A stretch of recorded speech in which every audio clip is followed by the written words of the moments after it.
ሰላም ጤና ይስጥልኝ። እንደምን አላችሁ? እኔ ልዑል እግዚአብሔር ይመስገን ደህና ነኝ። ክቡራትና ክቡራን ቤተሰቦች መልካም የትንሣኤ በዓል ይሁንልን፣ እንዲሁም ለዳግም ትንሣኤ በዓል ያድርሰን።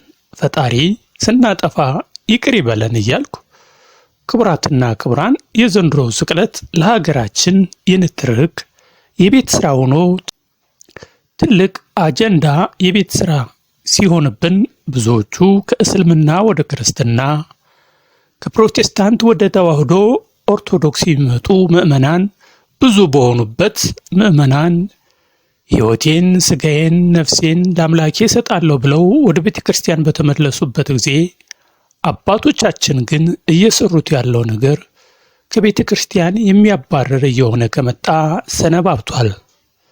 ምን ነው ፈጣሪን የምናሳዝነው እስከ መቼ ነው? በአሁኑ ሰዓት ብዙ ካህናት፣ ቀሳውስት ዳዊታቸውን ይዘው መንገድ ላይ ነጭ ልብስ ለብሶ በአደባባይ የሚለምኑ ካህናት እየበዛበት፣ እንዲሁም ቤተ ክርስቲያን በአሁኑ ሰዓት ለአንድ ቤተ ክርስቲያን ጥበቃ ለመቀጠር ድሮ 3,000 ብር ቆይቶ 30,000 ብር አሁን ደግሞ 100,000 ብር ገብቷል አሉ።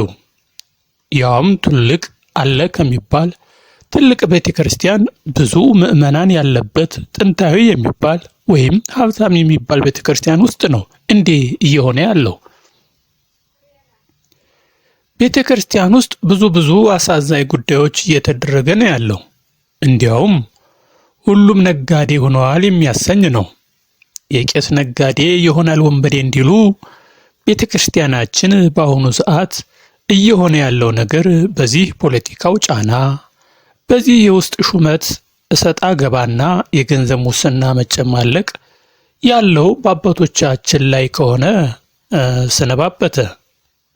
ቤተ ክርስቲያኗ በአሁኑ ሰዓት የምታገኘው ገንዘብ መላውን ምዕመናኗን አልፎ ኢትዮጵያን ያስተዳድራል በሚባልበት ጊዜ ቤተ ክርስቲያናችን ግን እጅግ ለመናገር አስቸጋሪ በሆነ መልኩ ሙስና የተንሰራፋባት ሆና ትታያለች።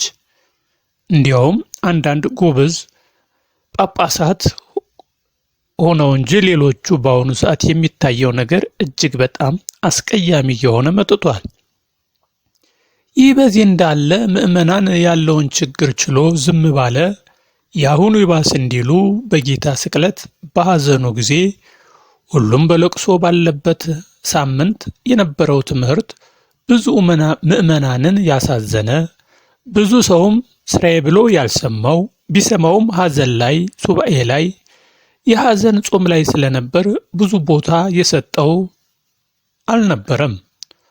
ቆይቶ የሰማውም ትርጉሙ ጠፍቶት እውነታቸው ነው፣ ጌታ ቤዛ ነው፣ ከጌታ ቤዛዊነት የሚበልጥ ቤዛ የለም፣ ምን ሊሉ ፈልገው ነው ሲል፣ አባታችን ግን የፕሮቴስታንት ምንፍቅና አስተምሮ በመሰለ መልኩ ቅድስተ ማርያም ቤዛዊት አትባልም ሲሉ ብዙ ምዕመናንን በስቅለቱ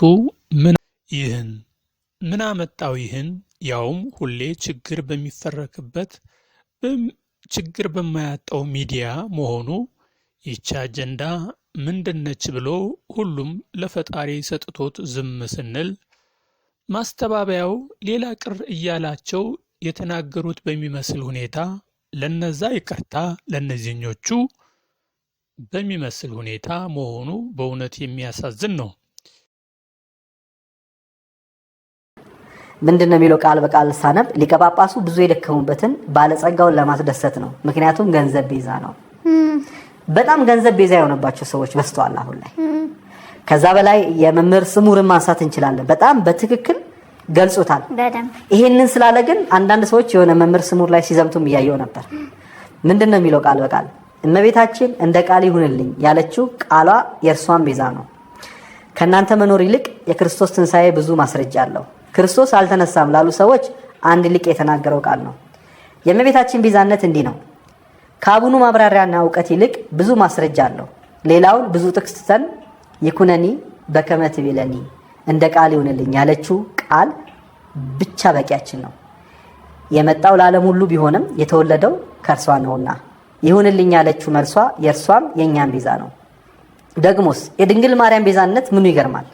ይህ መስቀል ቤዛችን ነው እያለ ቅዱስ ያሬድ ለመስቀሉ ዘምሮ የለምን? መስቀልከ እፀ ተነብዮ መስቀልከ ለሰይጣን ሞአ ዝንቱ መስቀል ቤዛነ። አሁን ቅዱስ ያሬድን እንጨቱን ቤዛ በማለት አምላክን ያደረገ ብለን እናርመው ይሆን? በፍጹም። እንኳን እሱ እኛ ስለመቤታችን ሆነ ስለመስቀሉ ይህንን ስንል የፈጣሪን ቤዛነት ከፍጡራን ለይተን አውዱን ጠብቀን ነው። ተሳስቻለሁ ይቅርታ ማለት ጴጥሮሳዊነት ነውና ተሳስቻለሁ ይቅርታ ማለት ጴጥሮሳዊነት ነውና ቃሉን እንደሚያርሙ ተስፋ አረጋለሁ። ይሄው ለብፁዕ አባታችን ነው።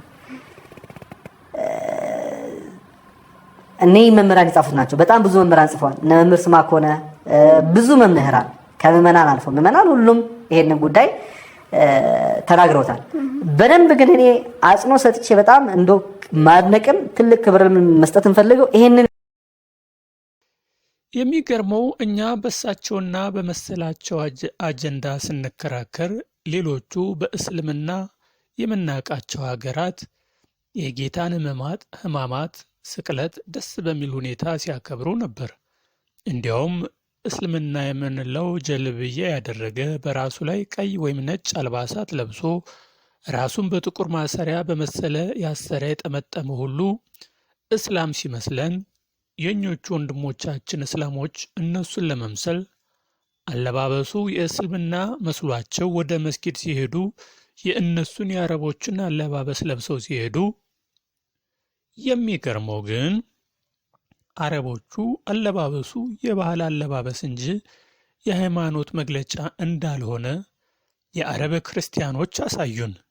ያም ባህላዊ አለባበሳቸውን ጀለቢያ የምንለውን ለብሰው በቤተ ክርስቲያን ውስጥ ሲታዩ የሚገርምና የሚደንቅ ነበር። የእኛ አባቶች እስኪ ሌላውን ዓለም እዩ፣ የሚመጣውን እናንተን አይቶ እንዲመጣ እንጂ እንዲበረግግ አታድርጉት እያልን እስኪ ይቆየን። አባቶቻችን ልቦና ሰጥቷችሁ በረከታችሁ ይደርብን። እባካችሁ ወደ ልቦናችሁ ተመለሱ። ውድ ቤተሰቦች ፈጣሪ አምላክ ይባርካችሁ። ፈጣሪ አምላክ ከሁላችን ጋር ይሁን።